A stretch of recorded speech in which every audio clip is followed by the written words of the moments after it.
ধর্ষণের ভয়াল থাবায় দুই নারী, সমাজ কোথায় যাচ্ছে? দেশ জুড়ে নারীর প্রতি অব্যাহত সহিংসতা, স্কুল ছাত্রী থেকে গৃহবধূ, নিরাপত্তাহীনতায় পুরো সমাজ। দলবদ্ধ ধর্ষণে মানসিক ভারসাম্য হারিয়ে হাসপাতালে এক স্কুল ছাত্রী। অন্যদিকে চিকিৎসার নামে গৃহবধূকে ধর্ষণের অভিযোগ পল্লী চিকিৎসকের বিরুদ্ধে। কোথায় আছে সুবিচার? কোথায় আছে মানবতা?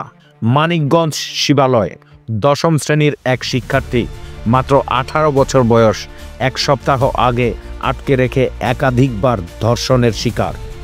এখন সে মানসিক ভারসাম্য হারিয়ে হাসপাতালের বদ্ধ কক্ষে বন্দী।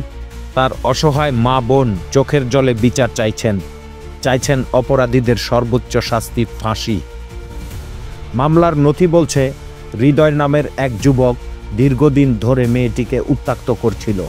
তার বড় বোন ভাইদের জানানো হলেও তারা ছিলেন নীরব। 13 মার্চ রাতে মেয়েটিকে অপহরণ ও চেতনানাশক ওষুধ প্রয়োগ করে ভয় দেখিয়ে ধর্ষণ ও ভিডিও ধারণ করা হয়। মানবিকতা হার মানল নিষ্ঠুরতার সামনে। এক সপ্তাহ পর মেয়েটিকে অর্ধমৃত অবস্থায় ফেলে গেল সেই পাষণ্ডরা। অভিযুক্ত 3 ভাইয়ের মধ্যে হৃদয় গ্রেপ্তার হলেও বাকি 2 ধর্ষক এখনও পলাতক। আইনশৃঙ্খলা বাহিনী বলছে তাদের ধরতে অভিযান চলছে।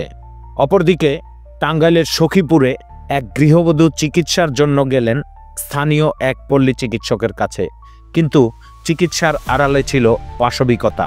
তারাবির নামাজের পর স্যালাইন পুশ করার নামে মুখ চেপে ধরে ধর্ষণ করলেন অপরাধী মঞ্জুরুল ইসলাম।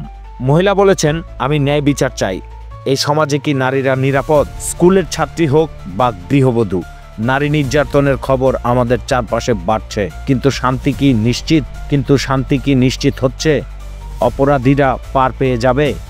সমাজ কি জেগে উঠবে, নাকি আরেকটি বিভীষিকাময় রাতের অপেক্ষায় থাকবে? এই ছিল আজকের প্রতিবেদন। যমুনা প্লাসের সঙ্গে থাকুন সত্যের সন্ধানে।